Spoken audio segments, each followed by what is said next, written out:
제2장 당신을 동역자로 부르신다. 잠시 자신의 손을 좀 보라.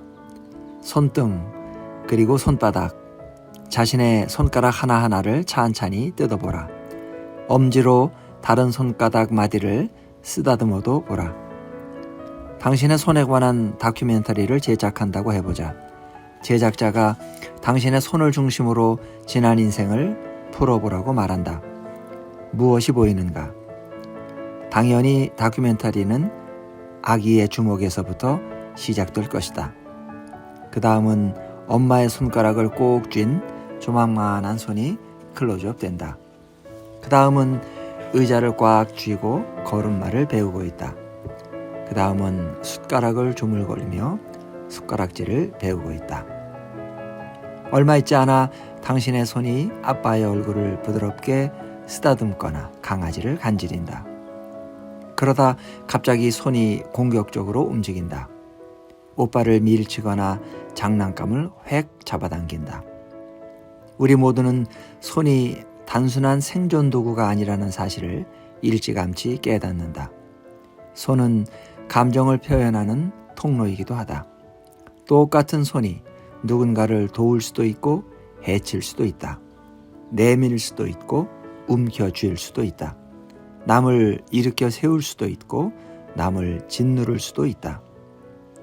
드디어 완성된 다큐멘터리를 친구들에게 보여준다고 하면 특별히 자랑스러운 순간들이 있을 것이다. 선물을 내미는 손, 누군가의 손가락에 반지를 끼워주는 손, 상처를 어루만지는 손, 사랑하는 사람을 위해 별미를 요리하는 손, 그리고 기도하기 위해 포개진 손 등 이런 예쁜 손이 있는가 하면 흉측한 손도 있다. 비난하는 손가락질, 폭력을 행사하는 주먹, 주기보다 받기만 좋아하는 손, 내밀지는 않고 거둬들이기만 하는 손, 사랑해주기보다는 해치는 일에 바쁜 손. 아, 인간 손의 힘이여. 이 작은 손을 그냥 방치해두면 흉기로 돌변한다. 권력을 빼앗으려고 핥히고 자기만 살겠다고 남의 목을 조르고 쾌락을 위해 유혹의 손짓을 날린다. 하지만 잘만 관리하면 은혜의 도구가 될 수도 있다. 아니, 하나님의 손에 들린 도구 정도가 아니라 하나님의 손 자체가 될 수도 있다. 이 5가닥의 기관을 주님께 맡기면 천국의 손으로 변한다. 예수님의 손이 바로 그러했다. 주님은 자신의 손을 하나님께 온전히 맡겼다. 그분의 손을 포착한 다큐멘터리에는 탐욕스럽게 움켜쥐거나 근거 없이 손가락질하는 장면이 하나도 없다. 대신 사람들이 그분의 극률한 만지심을 갈구하는 장면이 꼬리를 문다. 자식을 안고 와 사정하는 부모들, 두려움을 안고 찾아온 달동네 사람들, 슬픔의 짐을 짊어지고 터벅터벅 걸어온 죄인들, 그리고 그 모두는 예수님의 만지심을 경험했다. 그리고 그 모두가 변화되었다. 하지만 마태복음 8장의 나병 환자만큼 뼛속까지 철저히 변한 사람도 없을 것이다. 예수께서 산에서 내려오시니 수많은 무리가 따르니라. 한 나병 환자가 나와 절하며 이르되 주여 원하시면 저를 깨끗하게 하실 수 있나이다 하거늘 예수께서 손을 내밀어 그에게 대시며 이르시되 내가 원하노니 깨끗함을 받으라 하시니 즉시 그의 나병이 깨끗하여진지라. 예수께서 이르시되 삼가 아무에게도 이르지 말고 다만 가서 제사장에게 내 몸을 보이고 모세가 명한 예물을 드려 그들에게 입증하라 하시니라. 나병 환자를 추방하는 것은 가혹하고 불필요한 조치다. 하지만 나병 환자를 격리시킨 사회는 고대 중동만이 아니었다. 지금 우리는 병자촌을 세우거나 입을 가리지는 않을지 몰라도 담을 쌓고 시선을 피하는 것은 여전하다. 그리고 소외감을 느끼는 건 나병 환자만이 아니다. 문득 초등학교 4학년 때 친구 제리가 생각난다. 제리를 비롯한 대여섯 명은 늘 함께 몰려다니며 놀았다. 하루는 내가 제리의 집에 놀자고 전화를 했다. 그러자 제리의 아버지가 얼큰하게 취한 목소리로 다시는 전화하지 말라고 고함을 지르며 욕을 퍼부었다. 친구들에게 이 사실을 말했더니 한 친구가 제리의 아버지가 술주정뱅이라고 알려주었다. 이루수 제리, 빨간 자전거를 모는 제리, 내 단짝 친구 제리. 그랬던 제리가 이제는 술주정뱅이의 아들 제리가 되었다. 아이들도 지독할 때가 있다. 당시 우리가 그랬다. 우리는 제리에게 얼마나 못되게 굴었는지 모른다. 우리에게 제리는 전염병 환자였다. 나병 환자처럼 제리는 우리 세상으로부터 격리되었다. 이혼한 남녀는 이 심정을 알리라. 장애인도 알리라. 가방끈이 짧은 사람과 백수도 그런 서름을 겪어봤을 것이다. 사람들은 미혼모에게 은근히 눈총을 준다. 우리는 우울증 환자에게 거리를 두고 불치병 환자를 피한다. 우리 사회에는 이민촌, 노인요양소, 장애인 학교, 중독자 센터, 교도소가 따로 있다. 그런가 하면 알아서 고립을 선택하는 사람들도 있다. 문 밖으로 나가지 않고 홀로 조용히 삶을 마감하는 사람들. 거부당했던 기억에 사람들에게 다가가지 못하는 사람들. 또다시 상처를 받느니 인간적인 터치를 포기하기로 한 사람들. 우리 사회에 스스로 고립을 선택한 제리가 얼마나 많은지는 오직 하나님만이 아시리라. 나를 보는 사람마다 움찔했다. 나병에 시달린 5년의 세월은 내 손마디를 흉하게 뒤틀어 놓았다. 손가락 끝뿐 아니라 귀와 코의 일부도 거지반 문드러졌다. 나를 본 아빠들은 아이를 꼭 붙잡고 엄마들은 아이의 얼굴을 가렸다. 아이들은 나를 손가락질하며 쳐다봤다. 내가 걸친 누더기로는 상처를 다 가릴 수 없었다. 얼굴을 감싼 천으로는 내 눈에서 이글거리는 분노를 감출 수 없었다. 아니, 감출 생각도 없었다. 얼마나 많은 밤을 하늘을 향해 문드러진 주먹을 휘둘렀는지 모른다. 내가 무슨 큰 죄를 지었기에 이런 형벌을 당합니까? 하지만 무심한 하늘은 이런 반구도 없었다. 어떤 이들은 내가 죄를 지어서 천벌을 받은 거라고 했다. 어떤 이들은 우리 부모 탓이라고 쑥덕거렸다. 나도 잘 모르겠다. 내가 아는 건 이 삶이 참을 수 없을 만큼 지긋지긋해졌다는 사실뿐이다. 그칠 줄 모르는 신음소리와 코를 찌르는 악취, 행인들에게 경고하기 위해 외출할 때마다 목에 달고 다녀야 하는 망할 놈의 종도 지긋지긋했다. 나를 보기만 하면 불결하다고 노래를 부르는 사람들의 소리가 지긋지긋했다. 몇 주 전에는 용기를 내 예전에 살던 동네를 찾아가 봤다. 정말이지 동구밖까지만 다녀올 생각이었다. 내가 멀리서 우리 밭만 보고 오려고 했다는 걸 하늘이 알고 땅이 안다. 우리 집을 딱 한 번만 더 보고 싶었다. 혹시나 아내의 얼굴도 볼 수 있으면 좋겠다 생각했다. 아내는 보이지 않았고 대신 풀밭에서 도는 아이 몇 명만 눈에 들어왔다. 나는 나무 뒤에 숨어 아이들이 뛰노는 모습을 구경했다. 아이들의 얼굴이 어찌나 밝고 웃음소리가 어찌나 명랑하던지 그 순간만큼은 내가 나병 환자라는 걸 까마득히 잊어버렸다.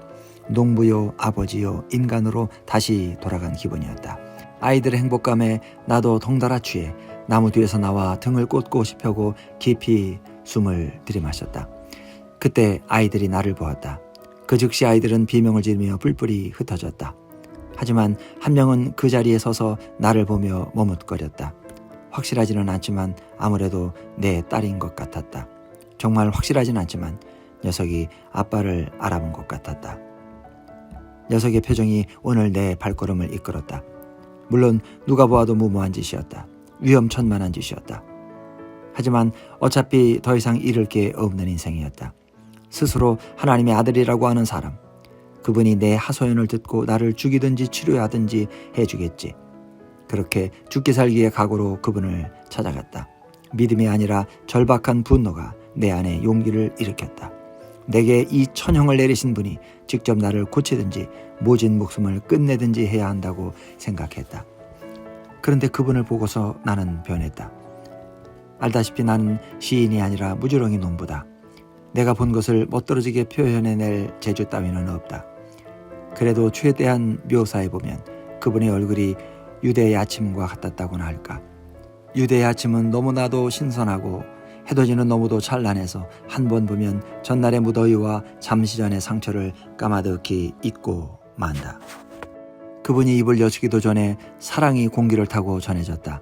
설명은 할 수 없지만 그분이 나만큼이나, 아니 나보다도 더 이 병을 미워하신다는 것을 알 수 있었다. 그렇게 내 분노는 믿음과 소망으로 바뀌었다.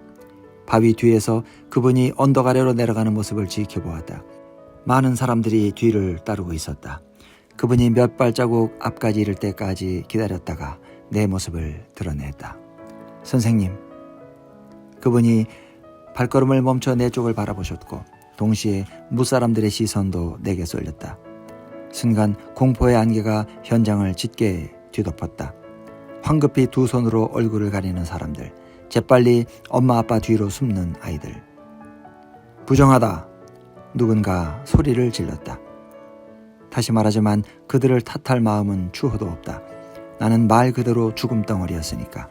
하지만 사람들의 소리는 하나도 귀에 들어오지 않았다. 사람들의 모습도 눈에 들어오지 않았다. 공포에 질린 모습은 수천 번도 넘게 본 터라 신경도 쓰이지 않았다. 하지만 그분의 연민은 한 번도 본 적이 없는 것이었다. 모두가 뒷걸음을 쳤지만 그분만은 아니었다. 오히려 내 쪽으로 걸어오셨다. 이 더러운 나병 환자 쪽으로. 5년 전에 아내가 내 쪽으로 걸어왔다. 그것이 마지막이었다. 그런데 이제 5년 만에 그분이 내게 오셨다. 나는 옴짝달싹 할 수 없었다. 겨우 정신을 차리고 한마디를 내뱉었다. 주여, 원하시면 저를 깨끗하게 하실 수 있나이다. 그분이 한마디로 나를 치료하셨다면 온몸이 전율했을 것이다. 그분이 기도로 나를 고치셨다면 기뻐서 어쩔 줄 몰라 했을 것이다. 하지만 그분은 내게 말씀만 하신 것이 아니라 가까이 다가와 만지셨다. 누가 나를 만진 것은 5년 전에 아내가 나를 만진 이후로 처음 있는 일이었다. 그분의 음성은 만지신 만큼이나 부드러웠다. 내가 원하노니 깨끗함을 받으라. 순간 밭고랑으로 물이 흐르듯 내 몸속으로 에너지가 마구 들이닥쳤다. 순간 무감각했던 몸 구석구석에서 따뜻함이 느껴졌다. 주체할 수 없는 힘이 솟았다. 등이 꼿꼿해지고 머리가 바짝 들렸다. 그분의 허리에 시선을 뒀던 내가 벌떡 일어나 그분과 얼굴을 마주했다. 그분의 얼굴에는 인자한 미소가 번져 있었다. 그분이 내게 얼마나 얼굴을 바짝 떼었는지 따뜻한 숨결이 느껴지고 눈가에 촉촉함이 뚜렷이 보였다. 삼가 아무에게도 이르지 말고 다만 가서 제사장에게 내 몸을 보이고 모세가 명한 예물을 드려 그들에게 입증하라. 그래서 지금 제사장에게 가는 길이다. 제사장에게 내 몸을 보여주고 한번 시원하게 안아줄 참이다. 아내도 찾아가 뼈가 으스러지도록 안아줄 것이다. 어서 가서 딸아이도 꼭 안아주고 싶다. 나를 만져주신 분을 평생 잊지 않으리라. 그저 말씀 한 번으로 나를 고치셔도 되건만 그분은 치유 이상의 선물을 주셨다. 그분은 나를 번듯한 인간으로 대해주셨다. 생각해보라. 사람들은 더럽다고 만지지 않은 사람을 하나님은 기꺼이 만져주셨다. 물론 그의 병을 고친 건 터치가 아니었다. 마태는 병을 고친 것이 그리스도의 터치가 아니라 선포였다는 점을 분명히 짚고 넘어간다. 예수께서 손을 내밀어 그에게 대시며 이르시되 내가 원하노니 깨끗함을 받으라 하시니 즉시 그의 나병이 깨끗하여 진지라. 예수님의 한마디에 병이 씻은 듯이 물러갔다. 하지만 외로움을 치유한 건 예수님의 만지심이었다. 아, 부드러운 터치의 강한 힘이여. 당신도 경험해보지 않았는가? 당신을 치료해준 의사의 손, 당신의 눈물을 닦아준 선생님의 손, 장례식장에서 당신을 잡아준 손, 시련 중에 당신의 어깨를 토닥여준 손, 새 직장에서 사방에서 날아온 환영의 악수, 당신의 손을 꼭 잡고 안수기도를 해준 목사님의 손. 당신도 터치의 위력을 겪을 만큼 겪어보았다. 이제는 당신이 누군가를 만져주는 게 어떤가? 이미 그러고 있는가? 최고의 의사이신 주님의 터치가 당신의 손을 통해 재현되고 있는가? 두 손으로 환자를 위해 기도해주고 상처를 어루만져주고 있는가? 직접 만져주지 못할 때에도 손으로 편지를 쓰고 전화 다이얼을 돌리고 쿠키를 구워주는가? 혹시 터치의 위력을 자꾸만 잊어버리는가? 우리는 마음은 좋은데 기억력이 엉망이다. 한 번의 터치가 얼마나 대단한지 자꾸만 까먹는다. 자칫 말을 잘못하거나 안 하느니만 못한 행동을 할까 두려워 아무것도 하지 않는다. 예수님은 그러지 않으셔서 얼마나 다행인가. 구독이 무서워 장을 못 담그고 있다면 이 세상 나병 환자들의 가련한 처지를 생각해서 과감히 행동하라. 그들은 까다롭거나 괴팍하지 않다. 단지 외로울 뿐이다. 단지 부드러운 터치에 목말라 있을 뿐이다. 예수님은 아무도 만지지 않는 자들을 만져주셨다. 우리도 한번 그렇게 해보는 것이 어떤가?